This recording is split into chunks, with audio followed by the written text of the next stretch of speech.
Nah, ini yang dimaksud Quran wa tamiru bainakum bima'ruf. Iktimar itu namanya urusan bersama. Ya, saya ulang lagi ya.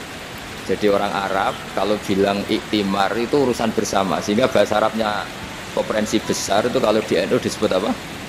Muktamar. Muktamar itu menjadikan urusan publik dirembuk, itu namanya apa? Muktamar.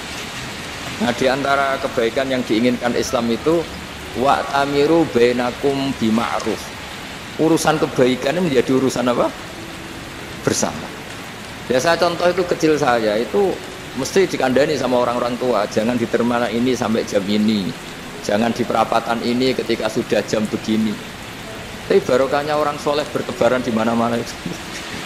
Yang tukang grab ya di mana-mana, yang penjaga toko ya banyak yang soleh, yang ngojek, yang macet. Sehingga di terminal itu nyari tempat sholat ya gampang, cari tempat duduk ya gampang, nyari orang amanah ya gampang. Bahkan nama-nama yang nggak amanah ini nggak laku. Dan ini yang kita inginkan. Dan ketika nggak laku, akhirnya dia kalau ingin laku harus amanah. Atau ingin laku harus tobat. Nah, agama ini urusan bersama. Sehingga Allah istilahkan wa tamiru bainakum bima'ruf. Jadikan kebaikan ini urusan bersama. Sehingga karena ini urusan bersama, ketika kita jadi kiai juga harus, kalau misalnya tadi ada Gojek kok makmum, atau Grab kok makmum, atau supir bis kok makmum, kiainya harus cepat sholatnya. Jangan baca surat Baqarah, nanti diomel-omelin apa penumpangnya. Begitu juga ibu-ibu menyempatkan jamaah, waktunya tidak lama, di rumah sudah ditunggu anaknya yang masih menyusu.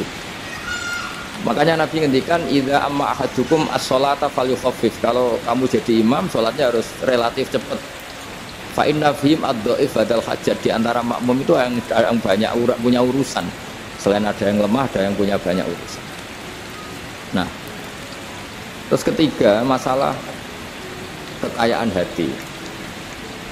Kekayaan hati ini penting sekali karena rata-rata teman di Grab itu kan miskin lah. Tapi jangan miskin sampai miskin hati itu.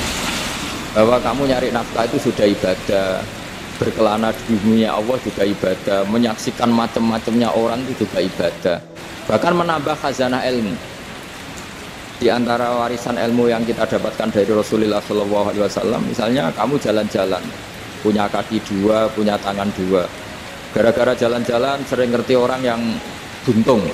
Alhamdulillah meskipun saya hanya Grab, masih punya kaki itu, ketemu orang juta ya gitu.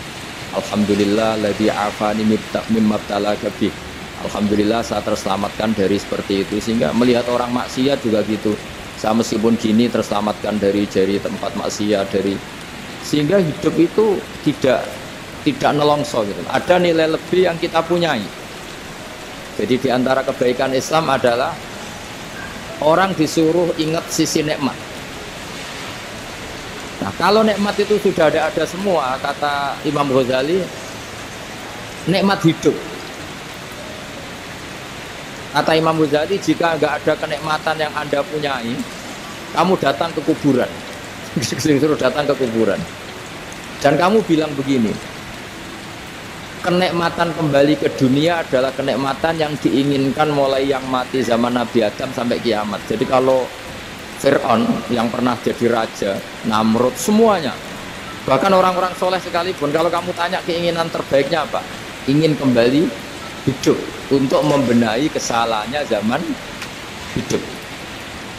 Artinya apa? Kehidupan yang kita miliki sekarang adalah kenikmatan yang dirindukan mulai yang mati zaman Nabi Adam sampai kiamat.